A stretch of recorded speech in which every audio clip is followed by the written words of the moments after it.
আমি ব্যবসায়ী ছিলাম, অনেক শ্রমিক ভাড়া করে একদিন একটা কাজ করালাম।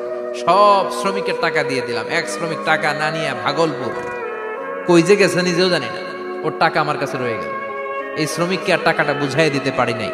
এই টাকা দিয়ে আমি কয়েকটা ছাগল কিনলাম। এই ছাগলগুলো বাচ্চা দিল, ওগুলো বাচ্চা দিল, ওগুলো বাচ্চা দিল, দিতে দিতে বিশাল ছাগলের ডেইরি ফার্ম করে ফেললাম তার ওই টাকা দিয়ে। এক যুগ 12 বছর পরে সে এসে বলে আমার টাকা ফিরায় দাও। আমি বললাম এই যে ছাগলের ডেইরি ফার্ম পুরোটাই তোমার। সে বলে আতাস্তা জি মিন্নি, আমার সাথে ঠাট্টা করো? আমি পাই সামান্য কয়টা টাকা, এক যুগ আগে যেই টাকা পাইতাম ওইটা দিলেই চলবে। আমি বললাম ও শ্রমিক, তোমার টাকা দিয়ে আমি ছাগল কিনে ব্যবসা করেছি, ছাগল বাচ্চা দিয়েছে, বাড়তে বাড়তে বাড়তে বাড়তে আজকের বিশাল এই ডেইরি ফার্ম। এই ডেইরি ফার্মের মালিক আমি নই, তুমি নিয়ে যাও। বলার সাথে সাথে শ্রমিক আনন্দে নাচতে নাচতে ডেইরি ফার্ম নিয়ে যায়। ও আল্লাহ, ওই দিন যদি সে যতটুকু টাকা পাওনা ছিল অতটুকু দিলেই সে খুশি হয়ে যেত। শুধু তোমার খুশির জন্য পুরো ডেইরি ফার্ম আমি তারে দিয়ে দিয়েছিলাম। আল্লাহু আকবার। শয়তান আল্লাহরে চ্যালেঞ্জ দিছে, আল্লাহ তুমি আমারে জাহান্নামে পাঠাবা, আমিও তোমার বান্দা করে লয়ে একসাথে জামাতে ঢুকমু। একা ঢুকবো না, একা যাব না, তোমার বান্দাদেরকে সবগুলারে জাহান্নামী বানায়া তারপরে ঢুকমু। তোমারে চ্যালেঞ্জ দিলাম, একটারও জান্নাতে ঢুকাইতে পারবা? আল্লাহকে তুই আমার চ্যালেঞ্জ দিলি? আমি তো সব রাজার বড় রাজা, মহারাজা। আমারে চ্যালেঞ্জ দেশ, এত সাহস পাইলি কই? তুই আজীবন ওয়াসওয়াসা দিয়ে পাপ কাজ করাবি, একদিন তাফসীর মাহফিলে এসে আমার বান্দা ক্ষমা চাবে, আমি মাফ করে দেবো, তুই কি করবি? আজীবন অন্যায় করবে, আজীবন পাপ করবে, জুলুম করবে, একদিন চোখের পানি ছেড়ে আমার কাছে কান্নার মতো কান্না করলে আমি সব গুনাহ মাফ করে দেব। এজন্য আল্লাহ বললেন ইয়া আইয়ুহাল্লাযীনা আমানু তুবু ইলাল্লাহি তাওবাতান নাসুহা। ভুল করেছো, তওবা করো, মাফ করবে কে? সাইয়েদনা আদম আলাইহিস সালাম ভুল করলেন, দুনিয়ায় এসে শত শত বছর কাঁদলেন, কিন্তু ক্ষমা হয় না। আল্লাহরে বললেন আল্লাহ কি করলে ক্ষমা পাবো বলো? ফাতালাক্কা আদামু মির রাব্বিহি কালিমাতিন ফাতাবা আলাইহি। আল্লাহ বললেন ও আদম, তোমারে কিছু কালেমা শিখায় দেই, এই কালেমাগুলো দিয়ে আমার কাছে দোয়া করো, ক্ষমা করে দেব। আল্লাহ শিখায় দিলেন, ও আদম দুই হাত তুলে চোখের পানি ছেড়ে আমার কাছে পড়ো, রব্বানা, পড়েন, রব্বানা যালামনা আনফুসানা ওয়া ইল্লাম তাগফির লানা ওয়া তারহামনা লানাকুনান্না মিনাল খাসিরিন। এটা শিখাই দিয়েছিল আল্লাহ। আল্লাহ আমি জুলুম করেছি, অন্যায় করেছি, ভুল করেছি, পাপ করেছি, তুমি যদি ক্ষমা না করো ক্ষমা করার কেউ নাই, ঠিক কি না? আমরাও পাপ করলে এই দোয়াটা পড়ার দরকার আছে না নাই? 5টা শর্ত সাপেক্ষে আমাদের তওবা কবুল করবে কে? তওবা কবুল হওয়ার কিছু শর্ত আছে 5টা। কয়টা? চিৎকার মেরে বলতে হবে, তওবা কবুল হওয়ার শর্ত কয়টা? 1 নম্বরে হচ্ছে আল ইকরা, acknowledgement. You have to give the acknowledgement that you are the greatest sinner on earth. আপনাকে ঘোষণা দিতে হবে যে আপনি পৃথিবীর সবচেয়ে বড় পাপী। 1 নম্বর শর্ত, আপনি বলেন যে আল্লাহ আমার চেয়ে বড় পাপী নাই, আকাশের নিচে জমিনের উপরে আমি সবচেয়ে বড় পাপী, এমন কোন পাপ নাই যেটা আমি করি নাই, ঠিক কি না? 1 নম্বরে পাপের ঘোষণা দেন। 2 নম্বরে আন-নাদাম, নাদাম মানে repentance. You have to be repentant for what you have done. আপনাকে অনুতপ্ত হতে হবে, চোখের পানি ছাড়তে হবে। আল্লাহ আমি লজ্জিত, আল্লাহ আমি নাদান, আমি পিশাচ, আমারে মাফ করে দাও। তার মানে স্বীকার গেলেন কি অন্যায় করেছেন। 2 নম্বরে আপনি অনুতপ্ত হলেন। 3 নম্বরে স্টপ, যেই পাপ করতেছিলেন ওইটা থামান। Stop what you have done, যেটা করতেছিলেন আগে থামান। আপনি সুদ খাইছেন, অনুশোচনা আসলো, মাফও চাইতেছেন, আবার সুদও খাইতেছেন, হবে? আপনি ঘুষ খেয়েছেন, তওবা শুরু করলেন, আবার ঘুষও খেয়ে যাচ্ছেন, হবে? থামেন, স্টপ। 3টা গেল। 4 number, to hate what you have done, ঘৃণা করতে হবে, যেই পাপটা করেছেন মন থেকে ওই পাপটাকে ঘৃণা করতে হবে। 5 নাম্বার শর্ত হচ্ছে to determine that you never repeat this sin again in your life. আল্লাহরে ওয়াদা দেন, কমিটমেন্ট দেন যে আল্লাহ আমার জীবনে পারতপক্ষে এই পাপ জীবনেও করব না। চিৎকার করে বলেন ঠিক কিনা? তার মানে আপনি স্বীকার যান, তারপরে আপনি অনুতপ্ত হবেন, যে পাপ করেছেন থামিয়ে দিবেন, পাপটারে মন থেকে ঘৃণা করবেন, আর আল্লাহরে ওয়াদা দিবেন আল্লাহ আর করব না। এই 5টা শর্তের আলোকে তওবা করলে জীবনের সব গুনাহ মাফ করে দিবে কে? এজন্য আল্লাহ বললেন ইয়া আইয়ুহাল্লাযীনা আমানু তুবু ইলাল্লাহি তাওবাতান নাসুহা। তওবার মতো তওবা করো, সব গুনাহ মাফ করতে পারে কে? তওবা করবেন তো? রাজি আছেন? কবে করবেন? এই মুহূর্তে তওবা করলাম, এই মুহূর্তে আল্লাহর কাছে ক্ষমা চাই, আল্লাহ জীবনের সব গুনাহ মাফ করে দাও।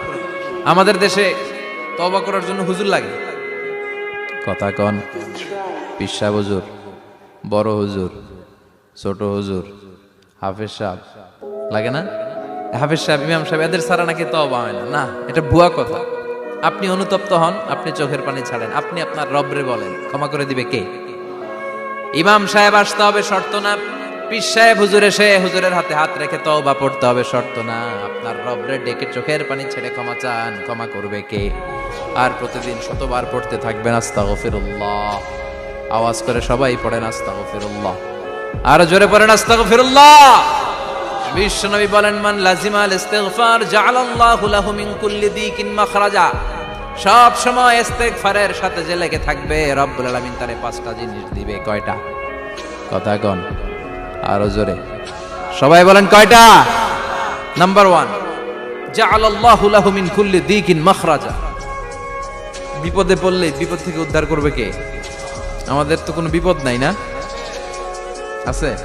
কত বিপদ, হ্যাঁ? রাস্তাঘাটে দুর্ঘটনা হতে পারে, যে কোনো সময় ভূমিকম্পে পড়তে পারে, বজ্রপাত পড়তে পারে না, ঠেড়া পয়রা মানুষ নাই, আছে না নাই? এই বিপদ আপদ থেকে আপনারা রক্ষা করবে কে? যদি আপনি ইস্তেগফারের সাথে আঠার মতো লেগে থাকেন। কিসের সাথে? কথা বলেন। ইস্তেগফারের সাথে লেগে থাকতে পারলে 1 নাম্বার হচ্ছে বিপদে পড়লে আপনারে মুক্ত করে দিবে কে? 2 নাম্বার ওয়ামিন কুল্লি হাম্মিন ফারাজা, যে কোনো ধরনের টেনশন, হাইপার টেনশন থেকে বাঁচায় দিবে কে? আমাদের তো টেনশন মেনশন নাই, না আছে? লাইফ নিয়ে টেনশন, বাঁচার টেনশন, মরার টেনশন, ক্যারিয়ারের টেনশন, রাস্তাঘাটে যানজট, এটার টেনশন, পুলিশের দৌড়ানি, র্যাবের দৌড়ানি, বাড়ির ভাড়া, গ্যাস বিল, বিদ্যুৎ বিল, ছেলে মেয়েদের লেখাপড়া, কত টেনশন। এই সব টেনশন থেকে আপনারে মুক্ত করে দিবে কে? 3 নম্বরে ওয়ারযুকহু মিন হাইসু লা ইয়াহতাসিব, এমন জায়গা থেকে আল্লাহ আপনার রিজিকের ব্যবস্থা করবে আপনি কল্পনাই করতে পারবেন না। সুবহানাল্লাহ পড়েন। 4 নম্বরে সবসময় ইস্তেগফার যদি পড়া হয়, আল্লাহর কোনো আযাব ওই বান্দার উপরে আসে না। ওমা কানাল্লাহু মুআযযিবাহুম ওয়া হুম ইস্তাগফিরুন।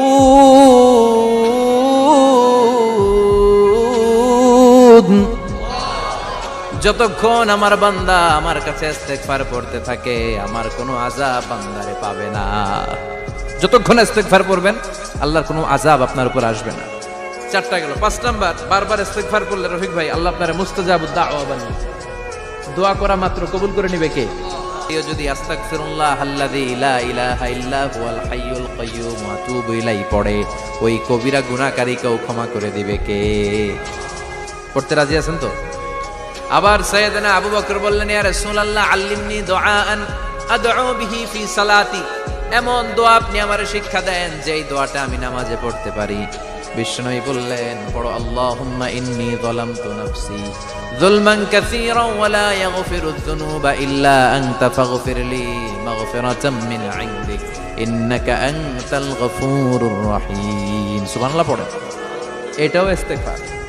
আমরা এটার বলে দোয়া মাসুরা, সালাম ফেরানোর আগে পড়ি না? যেখানেই ক্ষমা চাওয়ার কথা আছে ওইটারই কি বলে? ইস্তেগফার। আল্লাহুম্মা ইন্নী যালামতু নাফসি, আল্লাহ জুলুম করেছি, যুলমান কাসীরা, অনেক জুলুম, ওয়ালা ইয়াগফিরুয যুনুবা ইল্লা আনতা, তুমি ছাড়া এই গুনাহ ক্ষমা করার তো কেউ নাই। ফাগফিরলি মাগফিরাতাম মিন ইনদিক, তোমার দয়ায় আমারে ক্ষমা করে দাও। ইন্নাকা আনতাল গফুরুর রহিম, তুমি হলা ক্ষমাশীল। ঠিক কি না? এটাও ইস্তেগফার, এটাও পড়বে। আর এই সব ইস্তেগফারের শ্রেষ্ঠ ইস্তেগফারের নাম সাইয়্যিদুল ইস্তেগফার। যত ইস্তেগফার হতে পারে এর মধ্যে সবচেয়ে শ্রেষ্ঠতম ইস্তেগফার নাম কি? কথা কন। বুখারীর বর্ণনা, শাদ্দাদ ইবনে আউস রাদিয়াল্লাহু তাআলা আনহু বর্ণনা করেন, এই সাইয়্যিদুল ইস্তেগফার দিনের বেলা যে পড়বে, ওই দিনে মারা গেলে সে জান্নাতি। এই সাইয়্যিদুল ইস্তেগফার রাতের বেলা যে পড়বে, ওই রাতে যদি ইন্তেকাল হয়, ওই লোকটা জান্নাতি। মুখস্থ আছে না? কার কার মুখস্থ হাত তুলেন? মাশাআল্লাহ, তাবারাকাল্লাহ, মাশাআল্লাহ, মাশাআল্লাহ। আর যাদের নাই তাদের হোমওয়ার্ক, তাদের আল্লাহুম্মা আনতা রাব্বি লা ইলাহা ইল্লা আনতা খালাকতানি ওয়া আনা আবদুক ওয়া আনা আলা আহদিকা ওয়া ওয়া'দিকা মাস্তাতা'তু আউযু বিকা মিন শাররি মা সানা'তু আবুউ লাকা বিনি'মাতিকা আলাইয়া ওয়া আবুউ লাকা বিযামবি ফাগফিরলি ফাইন্নাহু লা ইয়াগফিরুয যুনুবা ইল্লা আনতা। সুবহানাল্লাহ পড়েন। আজকে রাতে পড়ছেন, মারা গেলে জান্নাতি। চিল্লায় পড়েন না আল্লাহু আকবার। এজন্য বিশ্বনবী বলেন, আমার আগের গুনাহ মাফ, পরের গুনাহ মাফ, তারপরেও প্রতিদিন আমি 70 বার তওবা ইস্তেগফার পড়ি। আজকে থেকে পড়তে রাজি আছেন তো? বেশি বেশি ইস্তেগফার পড়া যাবে না? একটু প্রাণ খুলে, দিল খুলে আওয়াজ করে পড়েন তো আস্তাগফিরুল্লাহ। আর জোরে পড়েন আস্তাগফিরুল্লাহ। আবার সবাই পড়েন আস্তাগফিরুল্লাহ। সব সময় তওবা ইস্তেগফার যারা পড়ে তাদেরকে পছন্দ করে কে? সব সময় জিকির করে করে জিহ্বাটারে যারা ভিজিয়ে রাখে তাদেরকেও পছন্দ করে কে? আল্লাহ বলেন, ওয়াজকুর রাব্বাকা ফি নাফসিকা তাদাররুআন ওয়া খীফাতান ওয়া দুনাল জাহরি মিনাল কওলি বিল গুদুবি ওয়াল আসাল ওয়া লা তাকুম মিনাল গাফিলিন। সুবহানাল্লাহ পড়েন। আল্লাহ বলেন, ওয়াজকুর রাব্বাকা ফি নাফসিক, আল্লাহরে মনে মনে ডাকো। তাদাররুআন ওয়া খীফা, আল্লাহর জিকির করতে আল্লাহ বলেছেন ফি নাফসিক। বুঝতেছেন না অর্থ? ফি নাফসিকা, মনে মনে আল্লাহর জিকিরটা করো। তাদাররুআন ওয়া খীফা, তাদাররুআন মানে বিনয়ের সাথে, with full of humility, submission and humbleness. বিনয়ের সাথে আল্লাহর ডাকো। ওয়া খীফা, গোপনে গোপনে ডাকো। দুনাল জাহারি মিনাল কওল, চিৎকার চেঁচামেচি করে ডেকো না। কার কথা? আওয়াজ করে জিকির করো না। এই যে আমরা মাহফিলে লা ইলাহা ইল্লাল্লাহ জিকির করে, এটা তালিম। উদ্দেশ্য কি? তালিমের জন্য আওয়াজ করে জিকির জায়েজ আছে, কিন্তু ব্যক্তিগত জিকিরের যে ইবাদতটা, এটা আস্তে আস্তে হইতে হবে, এটা ভদ্রভাবে হতে হবে, চিল্লাচিল্লি করে নয়। আবার তালিমের জিকির, ওইটাও ভদ্রভাবে। ইন্নাল্লাহা জামিল ইউহিব্বুল জামাল, আমার আল্লাহ সুন্দর, আমার আল্লাহর জিকিরের মধ্যেও সৌন্দর্য আছে না নাই? কিন্তু এদেশে জিকিরের ভেতরে লাফালাফি আছে না নাই? বেশি না কম? কি বসেন বসেন, হ্যাঁ বসে যান তো, অনেক ধরনের আছে জিকির।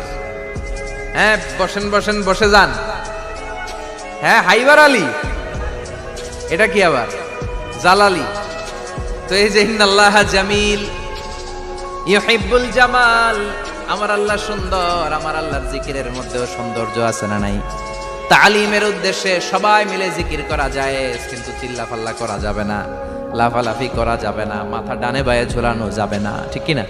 কিন্তু লাফালাফির জিকির আছে না নাই? লাফাইতে লাফাইতে, হ্যাঁ গাছের আগায় বাঁশের আগায়।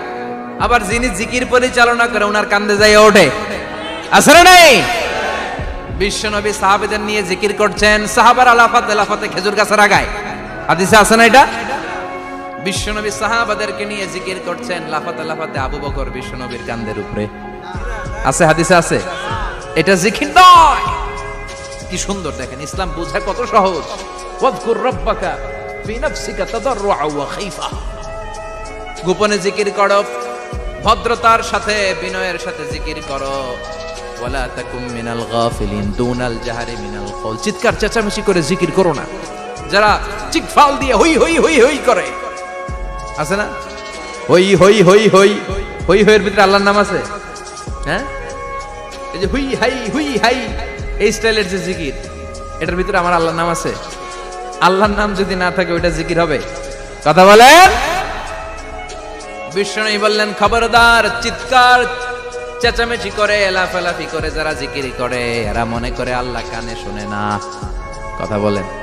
আপনি গোপনেও আল্লাহর ডাকলে আপনার ডাকে সাড়া দিবে কে? এজন্য রাব্বুল আলামিন বলেন, ফাযকুরুনি আযকুরকুম ওয়াশকুরুলি ওয়ালা তাকফুরুন। বান্দা আমার জিকির তোমরা করো, আমিও তোমাদের জিকির করব, ঠিক কি না? আমরা যদি আল্লাহর জিকির করি, আমাদেরও জিকির করে কে? সুবহানাল্লাহ কইবেন না? আমরা আল্লাহর জিকির করে, আল্লাহ নাকি আমাদের জিকির করে, জানো তো না কথা এটা? আবার হাদিসে কুদসিতে আল্লাহ বলেন, ফাইন যাকারানি ফি নাফসি যাকারতুহু ফি নাফসি, আমার বান্দা যদি একা একা আমার জিকির করে, আমি আমার বান্দারে একা একা স্মরণ করি। ওয়া ইন যাকারানি ফি মালাইন যাকারতুহু ফি মালাইন খায়রিম মিনহু, এরকম মহা সম্মেলন করে যদি কেউ আমি আল্লাহর জিকির করে, আমি এর চেয়েও বড় মহা সম্মেলন ফেরেশতাদেরকে নিয়ে করে আমার বান্দারে স্মরণ করি। ওয়া ইন তাকাররাবা ইলাইয়া শিবরান তাকাররাবতু ইলাইহি যিরাআন। আমার বান্দা যদি আমার দিকে এক বিঘত আসতে চায়, আমি আমার বান্দার দিকে এক হাত এগিয়ে যাই। আমার বান্দা যদি আমার